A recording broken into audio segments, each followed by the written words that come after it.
Michelle Lightworker here, and welcome to Enlightened Conversations.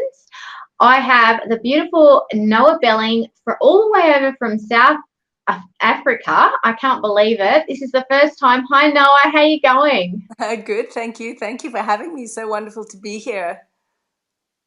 You're welcome. You're welcome. It's a very exciting day having our first enlightened conversation all the way over from South Africa.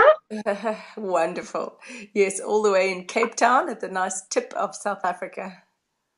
Oh, I've been watching International House Hunters and seeing all these episodes on Cape Town and going, wow, that is so pretty over there. It's absolutely gorgeous. I'll have to Yeah, come visit. you sure should come visit. You'd be most welcome.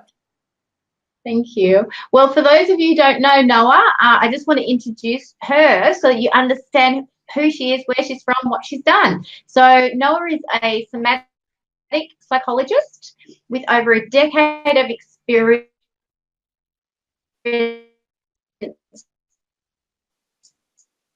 counseling.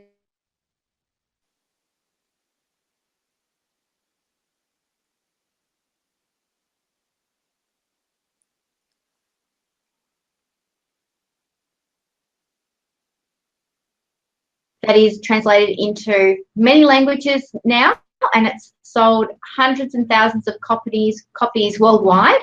And she's also got a couple of other books on yoga as well.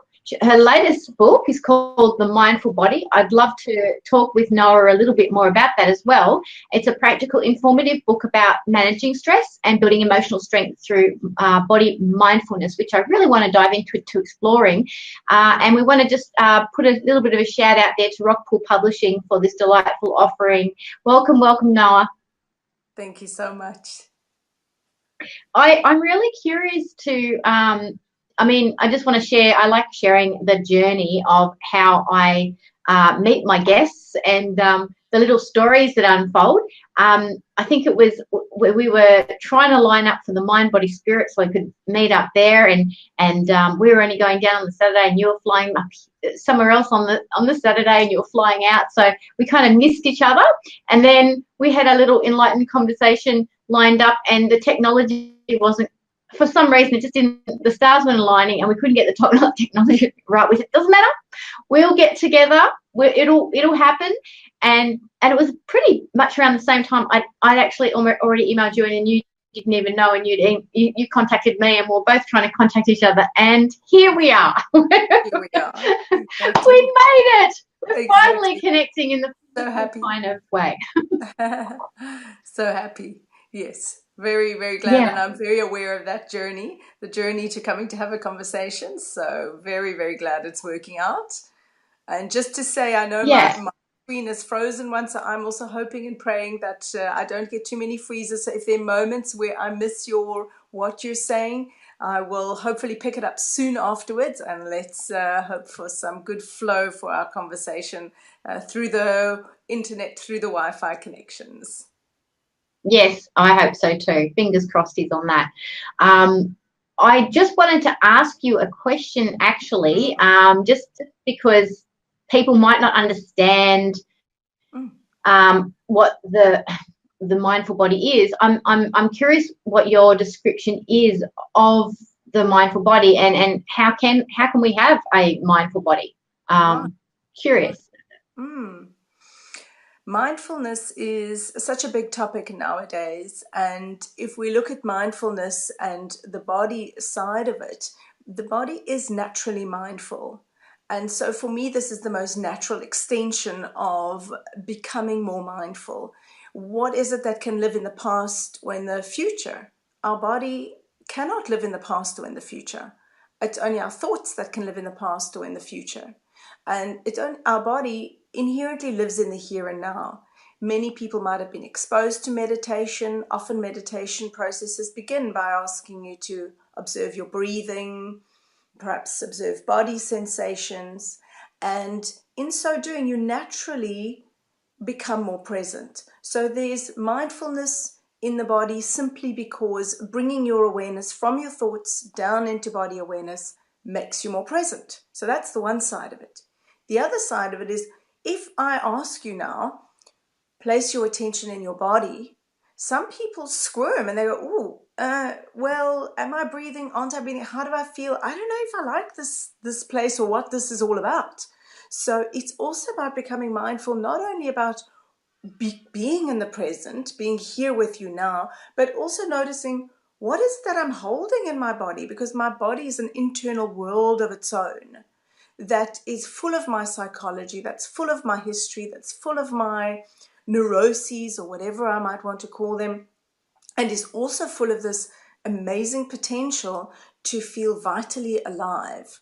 And over many years, there are, for example, in the Buddhist tradition, there's a wonderful saying called there's a wonderful concept called basic aliveness. So the more we can learn to come in our body, almost sift and sort through our psychology and learn to settle into ourselves, be more comfortable in our skins, the more we can come to sense almost like a tingle of aliveness, a sense, if you can imagine it with me now, that your whole body, head, you can almost feel it through your skin, your arms, your torso, down through to your hips and your feet, as if you can sense an aliveness in your entire body, an aliveness that is unshaken by whether you're feeling up or whether you're feeling down, and an aliveness that's also very intimately connected with our environment and with nature and with spiritual realms, wherever we choose to connect. So that journey, that to answer your question of how is a body mindful, it's both an avenue to becoming more present naturally, and it's also a way to know ourselves more deeply in terms of our psychology, and to be able to sift and sort through that towards greater vitality. How does that Yeah. sound? And the thing that it's good, but the thing that I'm thinking of is that as how you said that we're more present, like in our body in the now, Yes. and the body is always in the present. Sometimes what I've experienced as well, especially with the work I do, is that the when you said what we're holding onto or what we're carrying, like what's there, Yes. that actually can link us back to the past. So, Yes. but it's kind of an ironic thing, Yes. isn't it? That by being more present, we can actually then resolve anything in our past that is not resolved, and that we are in fact carrying, that could bring stagnation to us, mental health issues, Yes. emotional distress, anxiety, depression, and all those kind of things. So it's an incredible irony, isn't it? Yes, absolutely. And what the beauty is using the body as a touchstone. So this comes into this area of somatic psychology that you mentioned, which is my specialization, which quite simply means that if a client comes to see me, we will talk about what's troubling them, and we will also, through the process, refer to the body awareness, non-verbal communication. So my voice, I might tell you that I'm feeling fine. This is a classic one. How are you? I'm feeling fine. But you can kind of tell there's a gritting in the jaw, there's tension in the shoulders, there's something going on. Yeah, exactly. And what is it that's communicating that non-verbal stuff is our bodies. And so one of the things through the mindful body that was my inspiration was to say, hey, let's take time, let us notice our bodies. And I'm not sure if you've frozen right now in terms of your reception. Mine has, so I'm going to continue speaking. Was that still flowing, that communication? Because my stream froze for a I had a moment. little Yeah, I had a little glitch.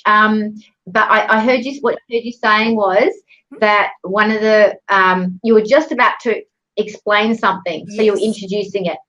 Perfect. So this body is where we communicate, where we are broadcasting what's really going on. So beginning to go, hey, hello, what's going on in here? And to be able to know, yes, that is our past, but how is that past held inside of us? That past is actually not held inside of us in terms of an event. It's a memory of an event or a sense of feelings, and we're holding that in our body. It's that raised shoulders, it's the clenched jaw, it's the tension behind the eyes, it's all of those. And one of the exercises I've offered, one of the two inspirations for the mindful body. The one is to create greater presence, and the other, and to help feel more comfortable in your skin, and the other is to resolve these deeper issues that do link to our past. And one of the exercises that I give is a simple one, and we can try it all together now, anyone who wishes to, is to sweep your attention from your head down through your body, touching all the different parts from your head down through your neck, your shoulders, your arms, all the way down to your fingertips, through your shoulders down to your hips. And as you go along, allow yourself to breathe, allow yourself to loosen areas that might feel tight, all the way down from your hips through your knees, all the way down through your ankles to your feet and your toes. And if your eyes are closed, you're welcome to keep them closed or to come to open them at this point. And I'm just curious, even for you, Michelle, how was that to do a simple practice of running your awareness through your body? What did you notice? And I'll speak to how this links to psychological change in a moment. But what did you notice simply running your attention for a Oh, few it's seconds? lovely. Well, for me, it was lovely. I kind of spent the morning. It was really interesting, Noah, because it's afternoon here. It's 3 Yes. p.m. in Australia. I know it's very early. Thank you for getting up so early there. But here, I was really guided this morning to take quite a bit of time. And I took a couple of hours and I went for a walk, and I was actually really doing that, like tuning into my body in that. And I felt there was some energy around. It was different just then because I had a process this morning, but I felt like there was some energy that was a little bit of old energy in my hips, and I felt like I needed to really focus on that. And I had a, if you like, a conversation with an aspect of myself I felt might have been stuck there. And then after we had a conversation, I was feeling like that part of my personality needed to be here, not get stuck there. Right. And so it was really good when we just did that sweep.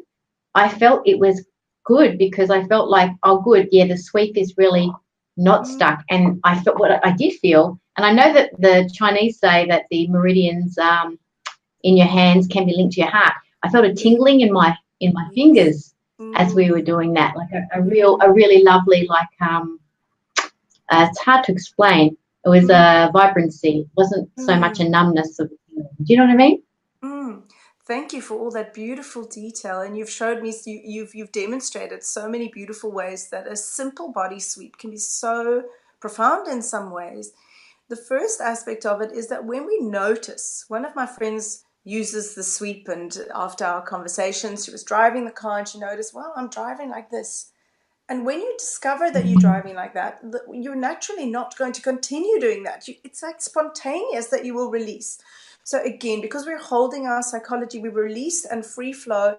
And one of the beautiful things about that is it's not only releasing our body, it's actually also releasing oxygen, energy, and the capacity to think more clearly to our brain. So it gives us like a boost of insight.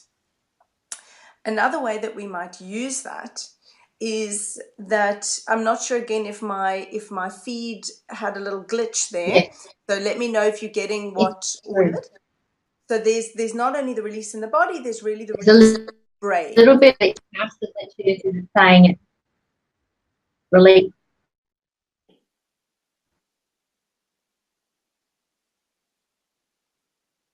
Releasing, say, was it's actually releasing a lot more than what we more mind blocks, mental stuff that we might have connecting to that as well. I'm absolutely a little bit frozen, so hopefully you can hear me, but that's what I was getting as you were sharing. Right. A little bit. So it helps you to be able to think more clearly and then address whatever it is in front of you. Another beautiful piece that you shared is that as you move through your body, you notice something in your hips. And sometimes we don't pay attention. We're so involved in our thoughts or in the world that we don't notice, wow, there's stuff going on inside of me and it's sitting in my hips. For you, it was sitting in your hips. and to be able to give it that moment of attention and go, wow, hello, to be able to greet more of the body as well, because sometimes when we're stuck in a pattern of thought, we're strangely also stuck in a part of our body. And when we draw our attention to to our whole body, it can almost free up more perspective. It can go, wow, I've been stuck there and I've been holding like this. And then you brought in something beautiful, which is actually an invitation to move it, to shift it, to go, wow, that part of me actually would do much better sitting over here. And that's a beautiful way to begin to work with and have a conversation with, begin to engage with, which is really the essence of the mindful body, is to say, let's have more of an intimate relationship with our bodies. Because in today's day and age, what do? We look at ourselves in the mirror and we go, oh, I like that and I don't like that. We focus on what we want to eat, or I want to eat because this is good or this is bad. At what stage do we consult our bellies and go, okay, I'm going to take a moment and go, what are you hungry for right now? Or our hearts and go, what's really needed right now? And so whether it's a simple sweep of the body or contacting your heart or your belly, these are all invitations to say, hey, there's a person in there. There's you inside of that body. The minute we objectify ourselves, it's almost like we freeze. We go like, oh, okay, I should look like this. I need to move like this. I need to talk like this. I need to eat like this. Where's the aliveness, the soul, the spirit, the dynamic uniqueness that is you and each person out there? So touching and tuning in is really to wake that up, to begin to go, hey, you inside there, let's find you, let's play, let's be alive, let's bring our spirit into this life of ours. So that's really at the heart of the work. And also, as you talk, this happened to me this morning, this kind of other sort of component of what I was doing with that, understanding that part of myself that was in my hips, was about making like balanced decisions, and the part of me that was in my hips was about helping me balance the decision making process. That's why I was stuck there. I want to help you. I'm living here. Why don't you just the ultimate conversation at the end of it was, why don't we just have a conversation before you make the decision, and then that way I can live somewhere else. I don't have to be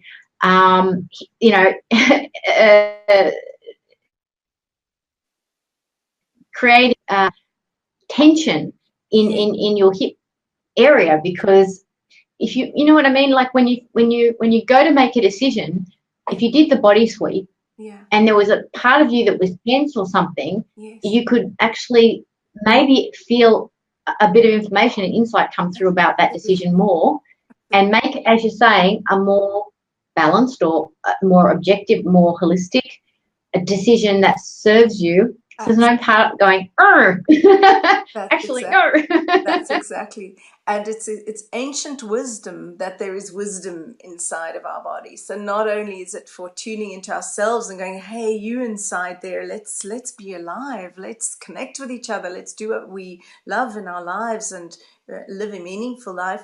It's also going, well, if I tune in here, there's a lot of information. There's a lot of information, and the way it speaks to us, so we can feel our tensions it speaks to us in terms of our balance or our tensions or our sense of I'm exhausted.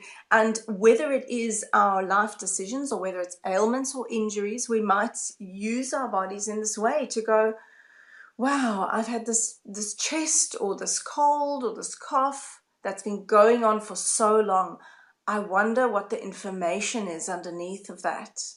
Not to go too quickly to I want to heal that, I want to get rid of that, because that's again not picking up the information to say, maybe I do need to slow down. What is my chest all about? And I like to also begin to think in terms of a metaphor. Well, in my chest, I breathe. I feel inspiration, literally. I let go. And if we look at hips, yes, that's it. That's it. And hips, and seeing as you mentioned your hips, it's really about your grounding and your ability to let go into your feet and your legs, So we begin to look metaphorically, which is also a fun way to engage. What's the part? What's the function? How can we integrate some of that? What part is Yeah. speaking to me? And as opposed to going, oh, let me just medicate that and oh, I just wish I could get rid of that. It's a Yeah. conversation to be had, yes, sometimes, many times together with professional advice, professional medical support. There's a lot of beauty in that field also. And to begin to have the conversation too, to go, what's that all about? What's that? How is my body speaking to me through this tension or this ailment?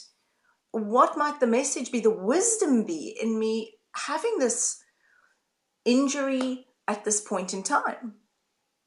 So I love it from Yes. that. And do you think, Mm, absolutely, and do you think also that with people who are, and I've experienced this myself, but also observed this about people, mm, people that are actually on a spiritual path yeah, often are, I guess, overanalyzing or over intellectualizing things sometimes. yeah, And what they fail to do is they fail to notice what's going on in the body at the same time. And yes, it's almost like they, you know, where we're human beings having a spiritual experience, and the body is an incredible, I think, an incredible wealth of information.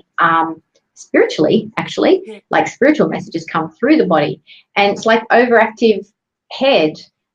It's like that's old. That's old now. Like we really need to go in. We need to really go in to get the insight that's coming through, speaking through. Like, for instance, that anybody who studies the chakras will say, well, they live in the body, right? So, and if each chakra is like a planet with its own specific, zodiac yeah, influence or whatever it is, like it's gonna, all those thoughts from that particular part of our body are going to filter up to our brain. So if we don't actually tune in, then it's like we're like divorcing ourselves from all of that incredible intelligence, and I absolutely. think that's a shame. I think people need to Yeah, really go in more.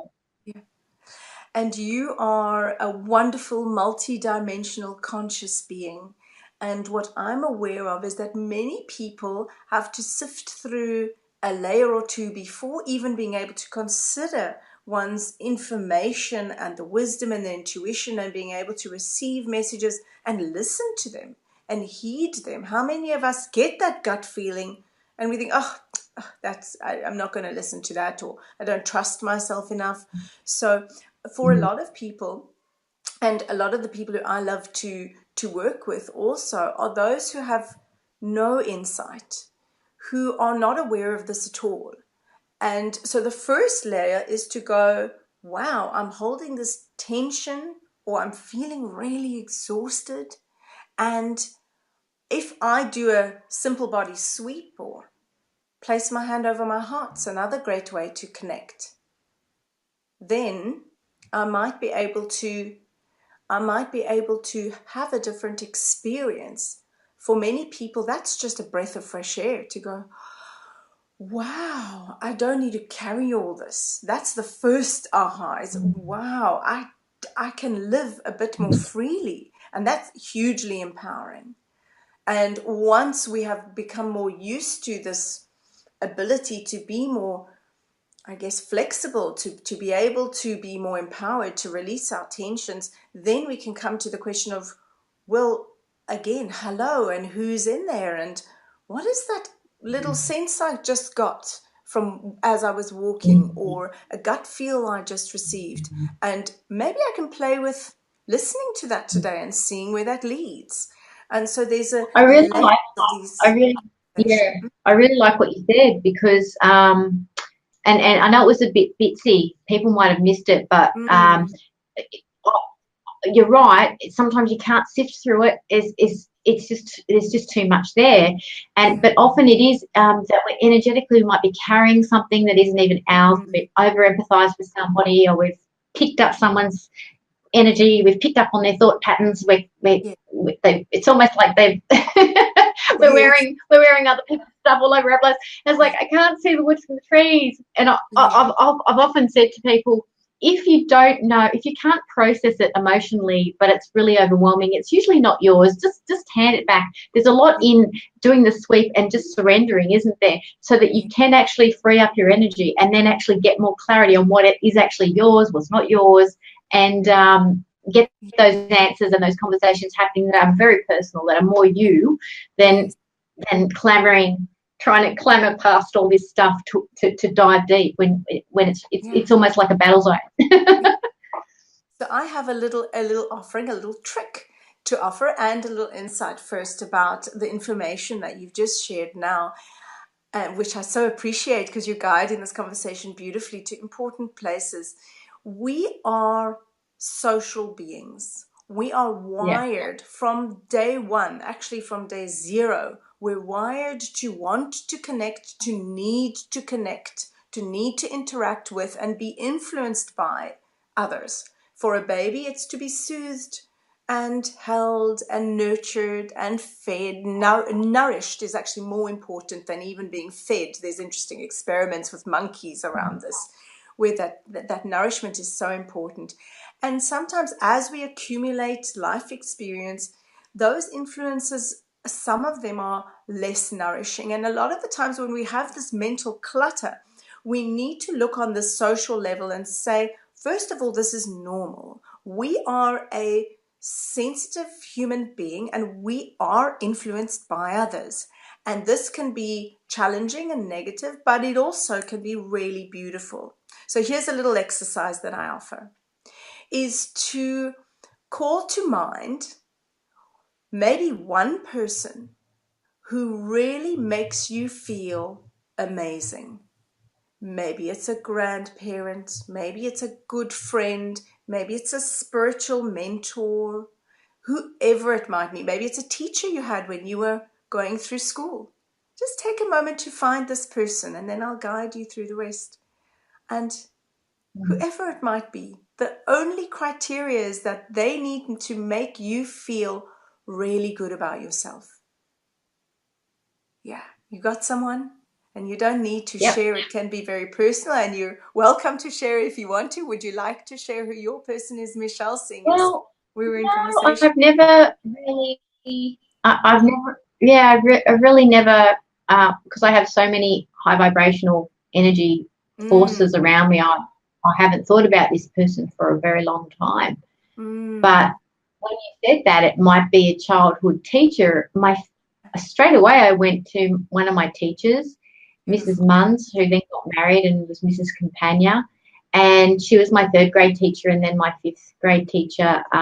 And yeah, I just, when you said think of that person, I straight away went to my solar plexus. And for me, that's all Mm, about my self value, my self esteem. I really felt like she saw who I was and yeah, really valued me and always felt really nourished by her. And so, a little bit teary now, just thinking of her. oh, beautiful. So that's my person that I'm going to focus Yeah, on for this because I feel that it's very special actually what's going on. So yeah. I'm going to do that. And when we feel muddled sometimes, it's because not only inside, we carry all these people, both our positive and negative influences. And sometimes being able to realize that we're social and call to mind somebody who makes us feel like that. So now you've got Mrs. What was her married name? Mrs. Munns, and it became Companion. Mrs. Yes. So that beautiful teacher makes you feel, and you notice your solar plexus and a little bit teary, those beautiful feelings. And almost then to go, well, wow, if you were in front of me now, how would you help me through this muddle that I'm in? So let's say we're having a day and we're just fuzzy and we're full of different thoughts or influences. That's a great trick. And remembering them and asking them for a bit of advice. Really, the body as the touchstone is really allow their influence, feel their presence with you, because we can carry people with us not only as their physical presence, but in our minds, and it can influence us very powerfully, almost the same as having them there. And so that's a trick that I offer to listeners to also add to your toolkit in tough moments to go, hey, or when we're kind of muddled by lots of influence, just go, what would this person Yeah. advise? How would they hold me even in this moment? Sometimes that's important too. Yeah. And it can shift That's everything. beautiful. Mm, Yeah, that's really beautiful. I love that. That's really mm, lovely. Yeah. mm. And I think everybody can relate to that. Yes. Those, you know, people that stand out in your past might not have been perfect. Yes. Sure, we can call in really beautiful higher resources, and we can develop more of those for us. But Yeah. sometimes calling those ones back, it's a lovely thing. I mean, they're Yeah. there anyway, but calling our attention back to them, Yes. it's a beautiful, warm feeling. Thank you Yeah. for that, Noah. I really loved that. It Mm, was lovely. mm, mm. Yes, so we need to use, so calling the body as a touchstone is both going in the body and working through the body, and also calling to mind things that really warm and nourish us in our soul, in our hearts. And we take that forward into our day. And how shifted can that be? How shifting can that be for a moment? Yeah. It can shift everything. And working with the oh sorry, delay there. When it comes to working with the corporate sector, Yes. your experience with that's amazing, and it's really great to see too. I love it when I hear people working in the mainstream of the corporate world and changing things from the inside out. Yeah. Um, how responsive do you feel that Mm, corporate organisations have been to this kind of workshop or mm, talk? mm. How responsive they've been? My experience has been that individuals are highly responsive. Many years of my Mhm. experience has been working with the individuals, and you can never know how much you are influencing the greater system. Yeah, And there are people in senior positions, in more junior positions. And I believe the more we can help people live more in touch with themselves, the more they can bring that into their workplace, the more that the work environment can shift. And sometimes for some people, they might come to realize that they need to move out of a work environment also. So yeah, it could work both ways. But I definitely find that there's a hunger yeah, for it in the corporate world. That is where I was speaking about those layers. The first layer is just realizing, wow, I don't need to carry so much tension. I can live a bit more freely in my body, and that can free me up to think more clearly, to feel more positively about myself. That's often the level that we're working at in the corporate space. And on to yeah, the deeper levels, there's always people, there are always seers, feelers, people who are deeply sensitive in every environment. And often those people struggle in a corporate environment. And there are ways that you see beautiful circles forming around people, beautiful spaces being created in offices. So I've had very positive experiences, and it's more with the individuals and with groups of people rather than to say with entire organizations. Those are the inspirations, and they are also out there, absolutely. So the more it's brave I, work that you do. It can yes, be quite confronting to, do a presentation. I can imagine that, and that there'd be a lot of people that would be, skeptical or what have you. And I'm sure that might have brought up your stuff. And how did you overcome that, Noah? for some reason, I've always been challenged. I've always enjoyed the idea of working in the corporate space, and maybe it's because of my own tendencies. Strangely enough, as a body-based psychologist, I can live very in my head. So I can worry about things, I can overthink things, and of course, being a writer, I love to philosophize and help to create systems in writing and help to categorize and organize. So I like to spend a lot of time in my head. And I found that there was a way that I could communicate almost like on an intellectual level with people who otherwise might not have been prepared to listen. So my fascination with the corporate is almost saying, in some ways, in another incarnation, that was me. That was me being able to Mm, be productive, being able to put my feelings aside and carry on with what I needed to do for hours and days and months and years. And yeah, being on the other side of that saying, well, I'm capable of doing that and that's not good for me. Let's begin to have the conversations. And some of the tools in the mindful body, for example, there's the chapter on change your posture, change your mind. And one of the underpinnings there is personality theory from a body point of view. And this one in the corporate I find is very loved, is ways to be a little bit fun with saying, hey, let's notice ourselves. Let's free ourselves up. Let's notice, are you a bit more like this? Are you the dominant one? Let's bring a bit of heart in them. Are you so heartfelt that you can't raise your voice, that you can't say no, that you feel intimidated? Well, then you need to practice a little bit of inflating your chest. Those as just two examples. So we play. I find that the more I can bring in a playfulness, the more that people come into that body space and go, wow, okay.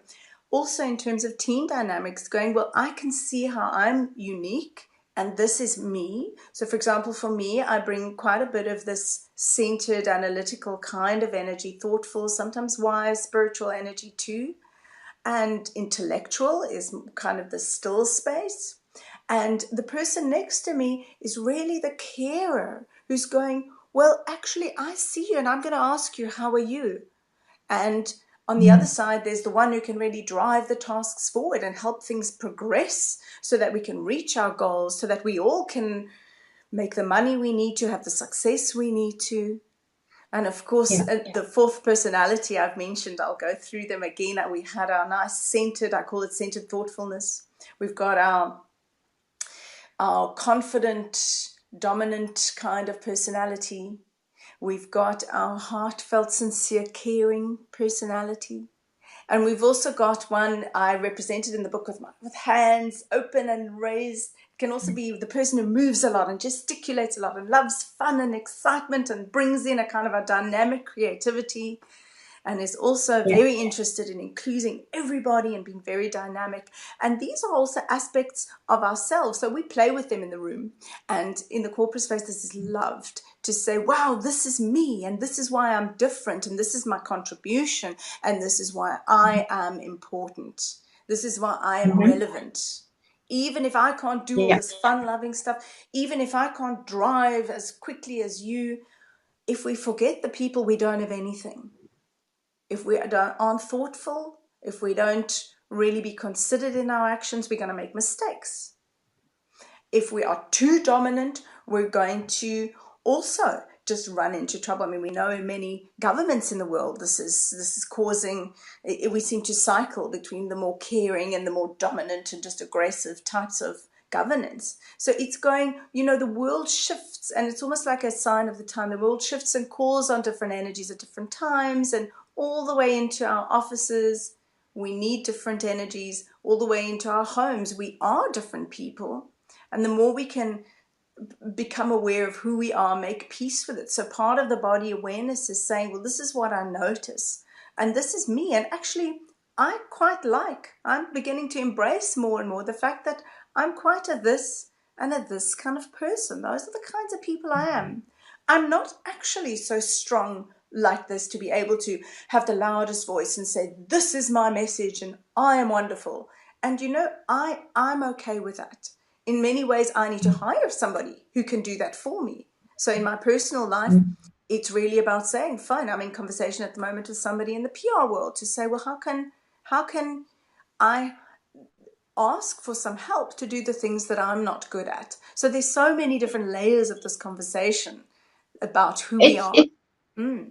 Yeah, I agree. It's about validating, like what you said before is really cool. When you can extend the compassion across to the doer, because you've been that, but you're sitting in a different place this time round. You're sitting in a different place, and your strengths lie in a certain area that you need to be sitting in, and that's where you're of best service to the world. And it doesn't mean that you need to cut off all these other parts, but you've got this extension of compassion. I think those kind of exercises really give people that extension of compassion and validation for all those aspects of self. Yes. But they also validate, I'm really much more of better productivity and everything to myself, to everyone else, if I just accept hey, Yeah. this is actually where I feel like I'm meant to be sitting. This is my truth. This is where I shine and where I feel is my most soul growth, where my biggest expansion is actually. Yes. Fighting that can often create a lot of dissonance in our energy frequency and create a Yes. lot of unhappiness and a lot of low self-esteem, a lot of depression and a lot of disappointment with ourselves. So, and we do grow and change too, don't we, Noah? Yeah. Like I know I have, like I've grown and changed from probably the more caring person to Yes. more the aggressive Mm. driver person Mm. to now more in that. Well, I've got a lot of Mm. joy and hands going all over the place all the time, but a lot of Yeah. sitting in that space of where I can just relate to everybody from that space Yes. and Yes. be in that center. So I think it is about self-acceptance, but it's also about building that compassionate bridge with everyone else and Yes. bringing balance to a whole system, really. Yeah. Yeah. Absolutely. I love so much of what you've shared, and the biggest piece is really this idea of the Oh, we've compassionate lost. bridge. Gotcha. Yes. Am I back? Yes. Is the one of the pieces that's really staying with me from all that you've offered is the compassionate bridge, is being able to extend that.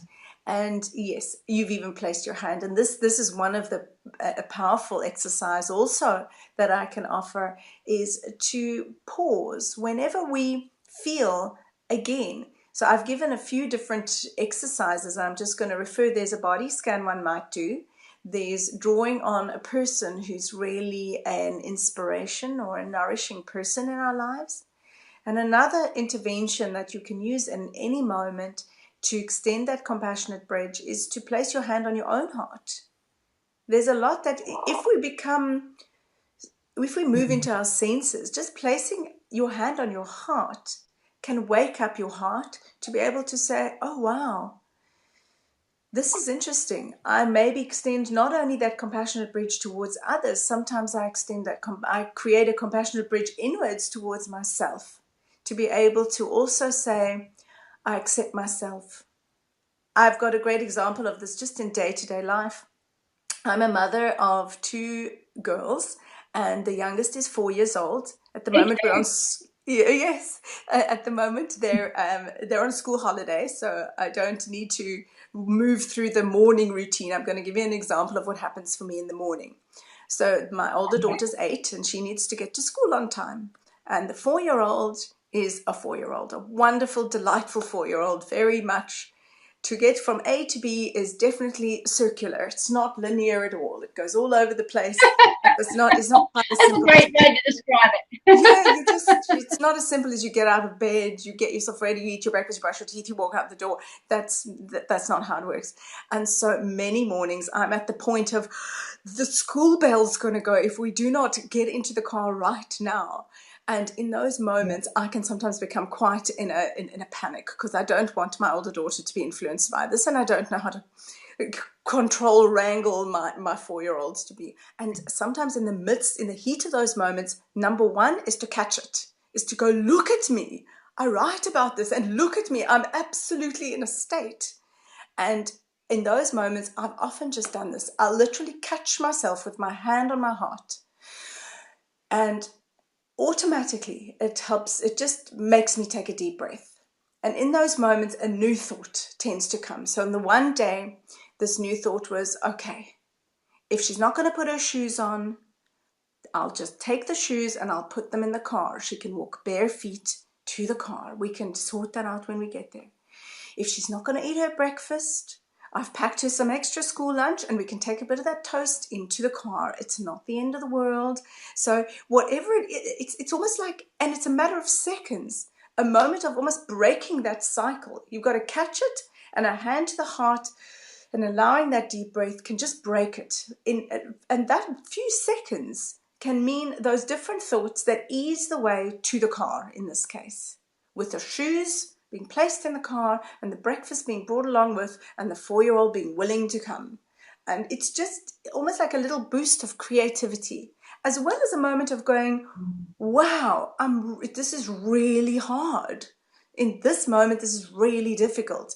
So there's a double message, way that it soothes me and gives me Yeah. this little bit of creativity to go, okay, let me be flexible here with how I can resolve this, as opposed to continuing down this route that's only going to lead me to shout, scream, and grab her and put her in the car in a way that I will really regret. So Yes, and these are it's real, like that, yeah, I mean, we've all got those experiences as parents, and often we think it's because if only the kid would do what I want them to do, I'd be yes, fine. I wouldn't be feeling this exasperated. yes, But often it's about that we're being challenged. Like the real truth of it is we're being challenged, yes, of where our limit is on in terms of what we feel we can and can't control. The yes, reality is that you're right. It is a gift to ourselves when we come from a different space, yeah, and we actually grow. I think we grow a lot of skills and soul expansion when we recognize it's mm, our issue that we're struggling with. Like the control thing is actually our issue. They're just being a kid. That's what kids do. There's uh, nothing abnormal whatsoever about a kid not being linear. It's exactly, just it is. It's all over. yeah, And so that's kind of when we take it back to ourselves and we take responsibility for that, yeah, gee whiz, it's a lot easier to drop into the heart space. It's a lot easier to parent from the heart space. And it's also a lot easier to have compassion for ourselves as well, yes, because we got to the point where we were like, yes, and we need that. We need that yeah. heart space for ourselves, because if we can't give it to ourselves, we certainly can't extend it to our kids at that time. Mm. If I were to offer one practice I do when I have got 5 minutes in the morning, I like to do a morning yoga practice. That's my background, and for me, it's tuning myself into the day. And I like to do a Yeah. meditation, shorter or longer, at the end of my physical yoga practice, and always ending it with a practice that I first learned as being called metta bhavana, which is really about extending loving kindness and generating it inside myself through images that are conducive, and then spreading it out into the world and asking that I be a heartfelt influence in the world.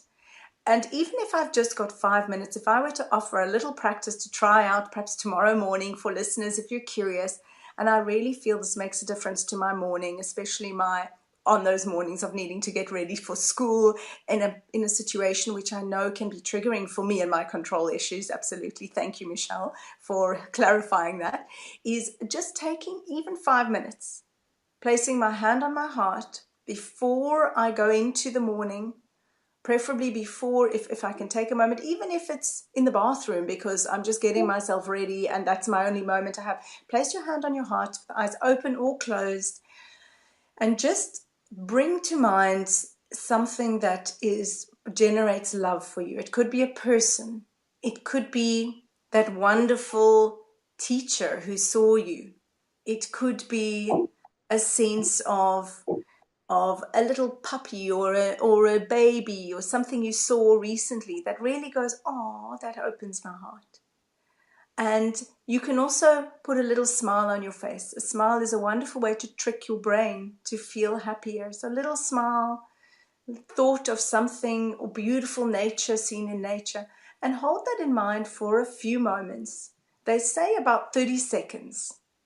30 seconds is just long enough to not be just a Yeah. touch to the heart and go. It's holding, it's allowing it to begin to sink into your body, to sink into Yeah. your brain, and set that tone for the day. And I have found that to sometimes be quite revolutionary in the mornings when I Mm. remember to do it. And the more I remember to do that in the mornings, the more it sets the tone, can really, strangely enough, have things go a little more my way. And I don't know if it's me influencing that or if it's the environment that picks up on that and somehow, and if there is a little rumble, I tend to be a little more fluid in the way that I respond to it.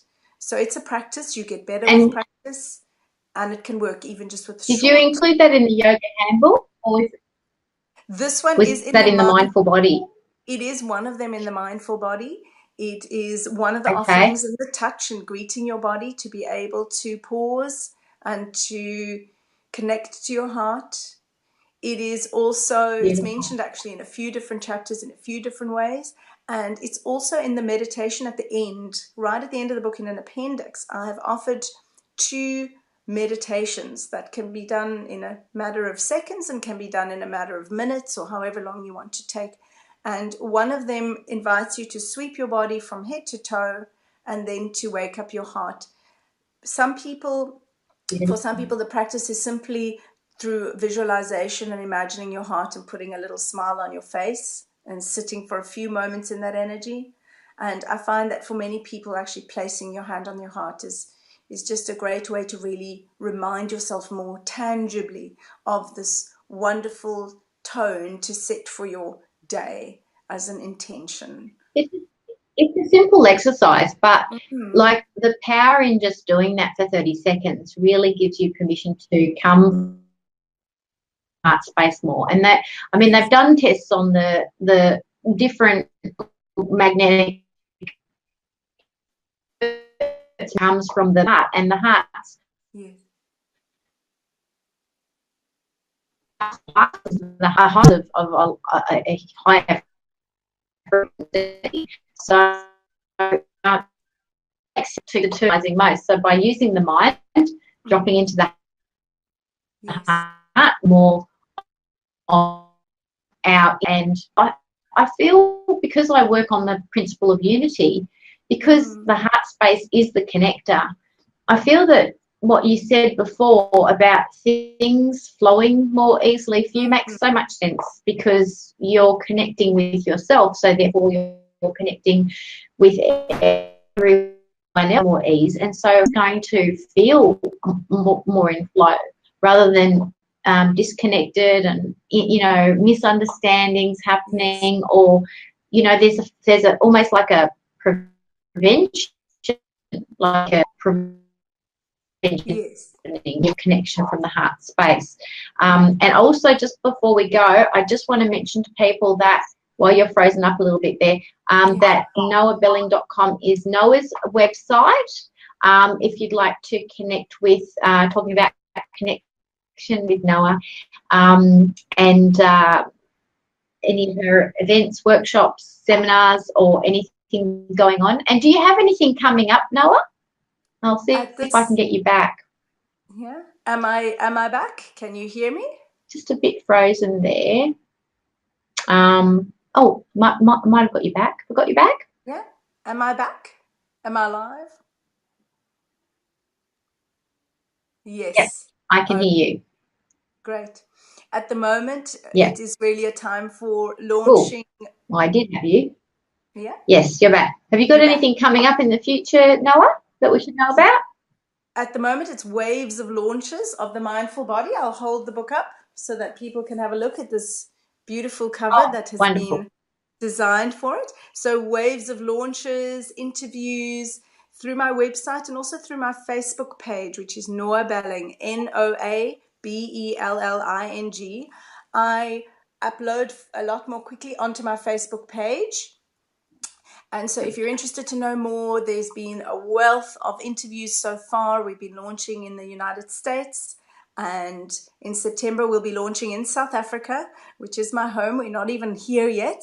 So the book has preceded me in, in the other parts of the world, but it's not yet in South Africa. So that's exciting for me. And I yes, saw so that. there's September, isn't it? yes, September. So at the moment, the real energy is waves of launching and opportunities to speak, like this one, which I'm very grateful for. Thank you, Michelle. And yes, that really is the energy. And people can stay in touch with my Facebook page, stay in touch with my website to find out when there might be events in your area, because I'm sure that Oh, is, awesome. yeah. Fabulous. And if you need to get in touch with Noa, through her Facebook page, it's Noa Belling, isn't it, Yeah, Noa? Yep.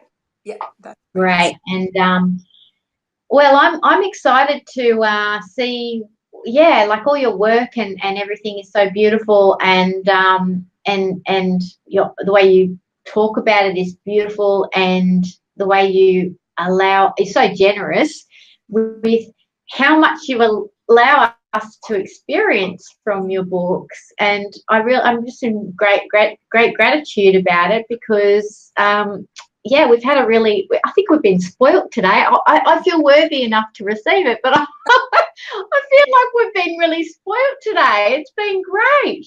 Oh, beautiful. I'm so pleased, and it's been such a pleasure to finally have this conversation. And really, my Yeah. wish for everybody is to even take one little thing from what was offered today and try it out, even for a day or for a couple of days while it's fresh. That might invite you to do it a little more often, to perhaps even integrate it into your life. And yeah, use Yes, it a like an little experiment. bit of time taken. That's the thing the gold nugget that I'm taking from Yeah, this, Noah, is just a little bit of that time taken yeah, to do that scanning, yes, um, and then make sure that whatever the outcome of that scanning, you come back to here. I feel yeah, like there's a real connection because of what I experienced this morning. I feel like this is a repeat of that message. wonderful. Just yeah, it just feels like take it back to here, Yeah, and it's just going to make your day just yeah, flow so much easier and give you more insight into yourself and more connection with everyone else. So thank you so much, Noah, for joining us today. I really yes, appreciate it, and yeah, I'll stay in touch and look forward to seeing where everything evolves to. It's very exciting. yeah. Thank you very much. Been wonderful. Thanks, Bye. everyone. We'll see you next Bye. time. Bye.